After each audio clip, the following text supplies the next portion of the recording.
So there were a lot of names and places mentioned in the first reading. The gist of it is this: Israel, or rather, I should say Israel is attacking Jerusalem. Jerusalem is under attack. And the king of Jerusalem is afraid, along with all of the people, and the prophet Isaiah is sent to reassure him. To reassure him that what seems to be a sort of a catastrophic event, that the city would fall, it'd be sacked and pillaged, perhaps burned to the ground, and by countrymen, by members of the house of Jacob, of Israel. 10 of the tribes broken away into a separate kingdom are now attacking Judah and the capital of Judah, Jerusalem. It's a mess. It's not quite a civil war because they are independent states, but they're family, and they're fighting each other. And the Lord sends a prophet, Isaiah, to say, "Don't worry, Jerusalem will not fall." And he says to Isaiah, and he says to the king, rather, be very sure that you don't show any fear. Be at peace.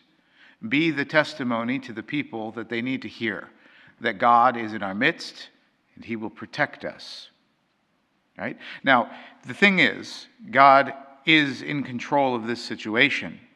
And we know, having the benefit of hindsight, that it ends in a way that we kind of think is great, right? Because we're like, oh, yeah, go Jerusalem. The Israelites certainly didn't think so, right? Because they lost. God was still with them, in control. Right? And the message to Isaiah and to the king wasn't, I'm going to make your side win. It was, I've got this, be at peace. And that's true today. He's got this. You can be at peace.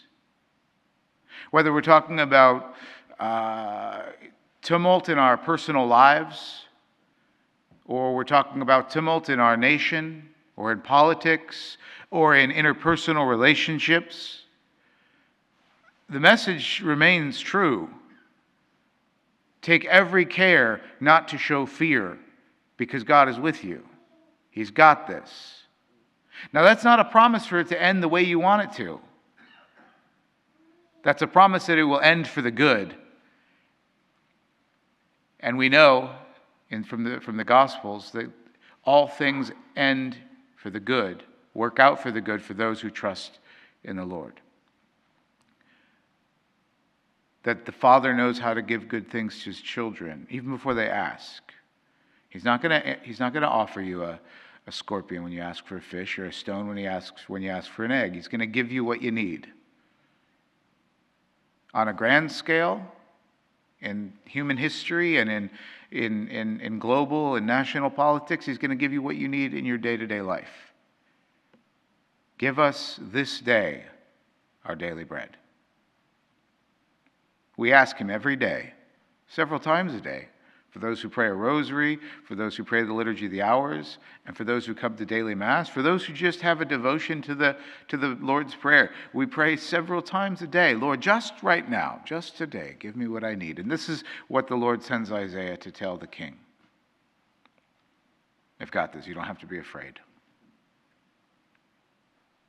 But there's an admonition on the back end of that. It's sort of like a giving with one hand and a chastisement with the other.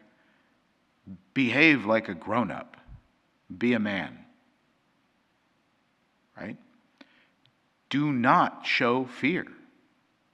What that means is you don't run around like a chicken with its head cut off saying the sky is falling, the sky is falling, the sky is falling. Shut up. Grow up. This is what he's saying to the king. I'm not saying this to you. I'd never say that. Other people might, I wouldn't. So there's two things here that we need to consider.